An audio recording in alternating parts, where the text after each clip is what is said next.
Hi guys, இந்த செடி வந்து ஊமத்தங்காய் செடின்னு சொல்லுவாங்க. இது வந்து ஒரு அரிய வகையான மூலிகை செடிங்க. இந்த செடி இது சைனாவில் 50 வகையான மூலிகையில் இதுவும் ஒரு செடியாக வந்து அவங்க பயன்படுத்துகிறாங்க. இதனுடைய பயன்கள், இந்த ஊமத்தம் பூவுடைய பூ இருக்குது இல்லைங்களாங்க, இது வந்து ஒயிட் கலர் நல்லா பெருசாக பூத்துருக்குங்க.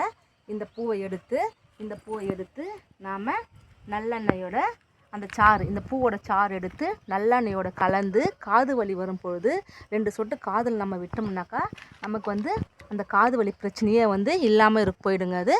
அது மட்டும் இல்லைங்க, இந்த இலை இருக்குது இல்லைங்களாங்க, இந்த இலையும் இந்த பூவையும் பாலில் அவிச்சு உலர்த்தி காய வச்சு நம்ம புகைப்பிடித்தோம்னா ஆஸ்துமா, மார்பில் இருக்கிற சளி எல்லாமே வந்து குறையறதுக்கான வாய்ப்புகள் வந்து மிக மிக அதிகமாக இருக்குங்க.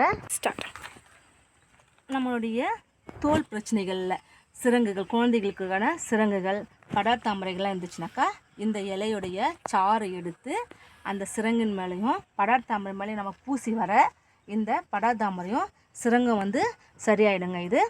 அது மட்டும் இல்லைங்க, நம்மளுடைய தலையில் வந்து பொடுகு, முடி கொட்டுறது பிரச்சனைகள் இருந்துச்சுனாக்கா நம்ம இந்த இலையோட சாறை எடுத்து நம்ம தேய்ச்சிட்டு தலைக்கு குளிச்சிங்கனாக்கா பொடுகு பிரச்சனையும் முடி கொட்டுற பிரச்சனைகளையும் வந்து இதிலேருந்து சரியாயிடுங்க.